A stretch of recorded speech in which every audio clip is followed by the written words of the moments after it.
I never could figure out what the big deal was about Black Adam. The Rock started hyping this thing up. This is the game changer. The DCEU will never be the same again, blah, blah, blah. And I was like, where are you getting this from? It's freaking Black Adam. He's not even that big a character. I just didn't get it. Then the trailers came out, and it just looked okay. Again, I didn't get it. Now I've seen the movie, and I still don't get it. That was it? That was the movie The Rock was so psyched about? That was the big passion project he'd been attached to for like 15 years and couldn't wait to show to the world? Why?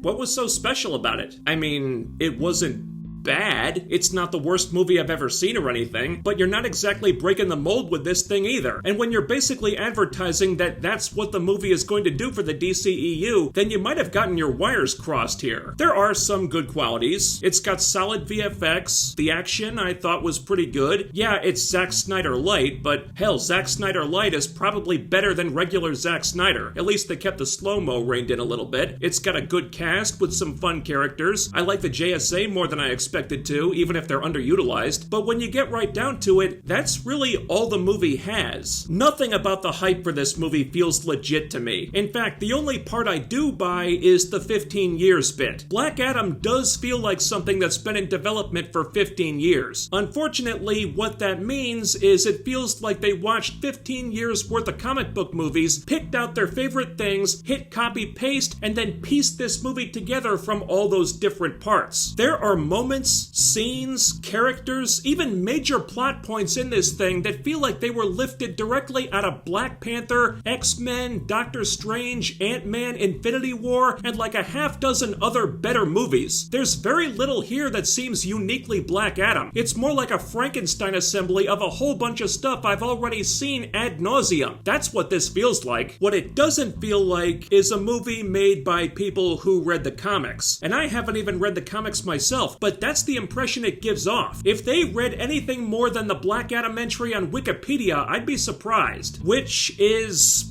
pretty annoying. I'm not a DC guy, I've said that a million times, but there must have been something in the comics they could have taken more inspiration from. And that's something the movie needed because this script was really lacking for inspiration. The story is pretty generic, all things considered. The villain is totally one-dimensional, nothing interesting about him at all, and Black Adam himself isn't much better. But the most annoying part is the script. In 15 years, you couldn't come up with a better script than this? If you didn't want to take that much from the comics, so be it. But if you have to do your own thing with this property, you better at least make it good. But they were so busy cannibalizing all those other movies that they didn't bother really trying to tie them all together, and the stuff they did come up with on their own felt totally half-baked and ill-conceived. For example, one of the major through lines is the differing ideologies of the main characters. Black Adam's a killer, the JSA have a problem with that, so they fight. It's not that complex. But if the DCEU wanted to play that card, they should have played it a long time ago, because it means exactly f***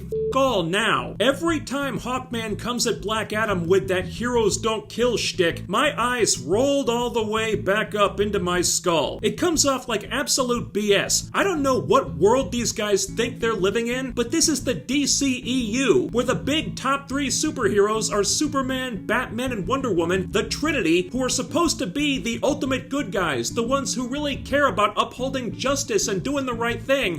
And they're all killers! We've seen them kill quite a few people over multiple movies even when they didn't have to. So why did the JSA never come after them? Why wasn't this ever an issue until now? Why are we making a big deal out of Black Adam killing people when the much more important DC heroes are doing that too? Doesn't really make sense, does it? And what makes it even stupider is that the whole heroes don't kill thing is being espoused by the guy working for Amanda Waller. I mean, holy shit, Carter, do you have any idea who your boss is? Heroes don't kill. Kiss my ass. The dude claiming to have the moral high ground here is a total hypocrite. So the entire reason why they're fighting in the first place is bullshit. I couldn't tell you why they even brought this up, and it's not like it really goes anywhere either. Eventually they're forced to work together against someone who's a bigger threat, I guess, but at the end, nothing is really resolved. Black Adam is certainly gonna keep on killing people, but now the JSA just don't seem to care about that anymore, even though the whole reason reason why they went after this dude to begin with is still a thing. And that's not the only plot they just give up on either. Early on, they introduce a weakness for Black Adam, this MacGuffin mineral that can actually hurt him. So you figure that has to come back in some way, otherwise this dude is Superman without the kryptonite.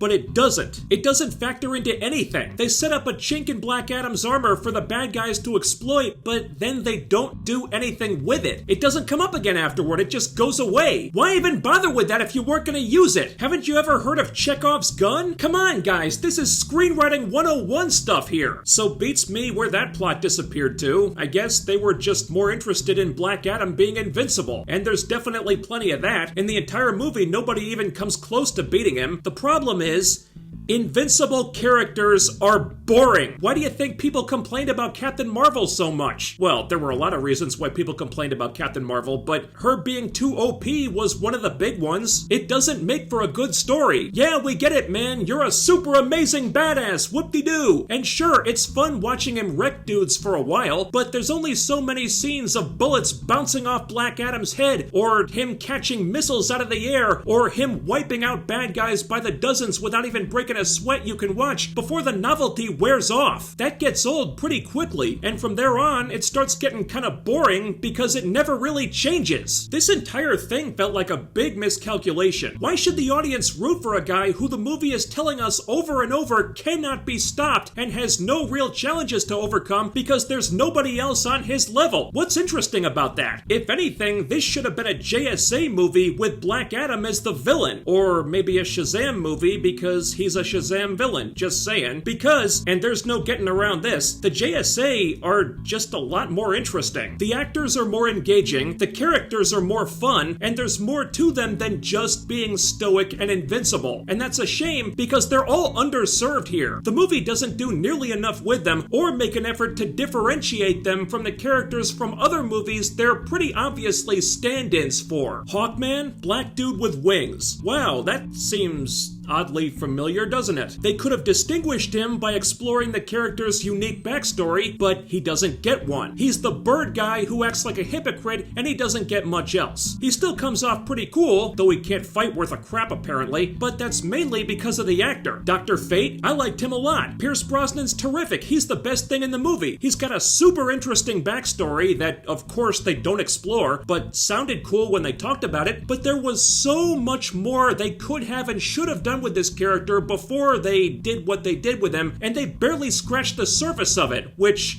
you know, tell me you don't care about the comics without telling me you don't care about the comics. If that was the only plan you had for Dr. Fate, who could easily carry his own movie, by the way, then fire whoever made the creative decisions on this movie because somebody f***ed up big time. Now, Fate does have the closest thing the movie gets to an arc that works, but the issue is he doesn't actually do anything that we haven't already seen Doctor Strange do in like 3 other films. And yeah, I know Dr. Fate predates Doctor Strange in the comics, but the fact is, Strange made it to the screen first, so it's kind of on you to present Fate's powers uniquely so it doesn't look like he's copying the other guy. And you didn't. Atom Smasher, he's the comic relief dude who grows really big. So he's basically a reskinned Ant-Man. He does get a little bit of character with him being a legacy hero and trying to live up to his uncle, but kind of screwing up along the way and doubting himself somewhat. And that stuff was alright, but it's another subplot that gets introduced and then not much is done with it. It doesn't really conclude or go anywhere, it just stops. I like the character for the most part though, and I'll give him this. Atom Smasher could very easily have been annoying, but he wasn't. He wasn't funny because the jokes weren't that good, but he wasn't annoying. I thought he came off pretty earnest and endearing, actually. Kudos to Noah Centineo on that. The movie doesn't give him a lot, but he does a good job with what he gets. I wanted to see more of Atom Smasher. And Cyclone too, who sadly is the most useless person here. First of all, she's a black chick who controls the wind. Not all the forces of nature, mind you, just the wind. So she's like Storm, except she's half-assed. And again, they could have differentiated Cyclone and made her her own distinct thing if they wanted to, but they don't. She gets no development, none. She's there to exposit her backstory in one scene and then it's never mentioned again, and to look cool blowing wind around.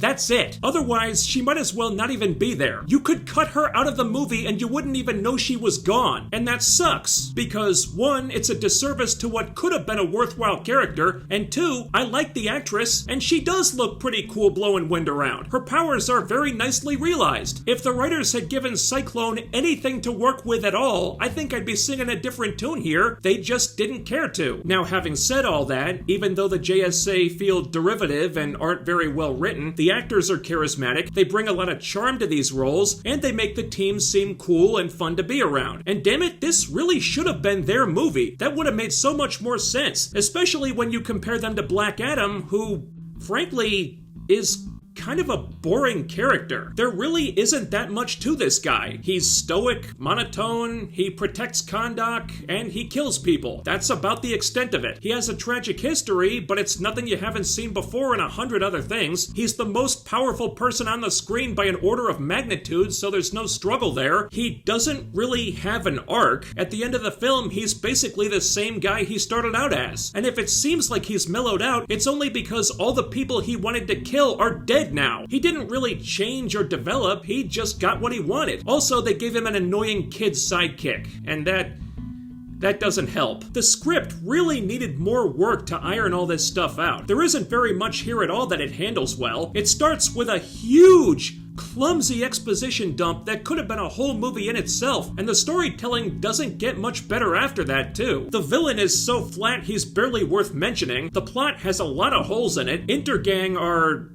not intergang. There's some kind of nondescript military occupation force that could have been anybody. Maybe they're meant to be some kind of ham-fisted allegory for the Taliban or something like that, but it doesn't matter who they are or what they are, because all the movie uses them for is a vehicle to throw bodies at Black Adam for him to mow down. So why not just call them something else and then save Intergang for a story that's actually about Intergang? I don't know. For all the hype this movie got, you'd think they'd want to deliver something more interesting than this. More consequential, more dynamic, more coherent, more something. But the only thing I took away from Black Adam is that vanity projects don't make compelling comic book movies. I did like that it tried to take itself pretty seriously and didn't go overboard with the stupid, silly comedy. That was a refreshing change of pace. But the tone doesn't mean much when the rest of the movie just doesn't hold up. Maybe they could have had something better if they tried harder to tell a good story, but instead what we got was 2 hours of Black Adam being invincible and focusing on action, action, action. And the action is good, but when the story and the characters are secondary, poorly done, or just flat out ignored, I'm hard-pressed to care that much about the punchy, boom, boom stuff. The JSA are cool, but they're underused. The Rock is great at action, but the character doesn't have much going on aside from that. There are fun moments in there, but they don't add up to very much. The story is a bunch of stuff you've either already seen before or didn't have much thought put into it. The movie isn't a total disaster, and I've certainly seen worse, but I'd say the only thing you absolutely need to see Black Adam for is the cameo by a certain someone in the stinger at the end, but that's only like 10 seconds long and will probably be on YouTube before this video even gets uploaded. If you go into Black Adam just wanting to see some action, have a little fun, and not think too much, you might enjoy it, but if you're expecting anything more than that, then look somewhere else, cause this ain't it. As a spectacle, it's decent enough, but as a comic book film, by today's standards, it's pretty meh. Thanks for watching. Let me know what you thought about Black Adam in the comments, and while you're here, please do all the other YouTube things. Ding the bell icon and follow my social media so you can always be notified when I upload new stuff. I also have a live streaming channel. Links to everything are down there. And most importantly, don't forget to thumbs up the video, share, subscribe, and make sure you're still subscribed, because what really deserves to be crushed like an insect by an invincible dude with magic powers who cuts through anyone who opposes him like butter is the YouTube algorithm. That's all for now, but I'll be back with more soon. So stay tuned for that, take care, and I'll see you next time.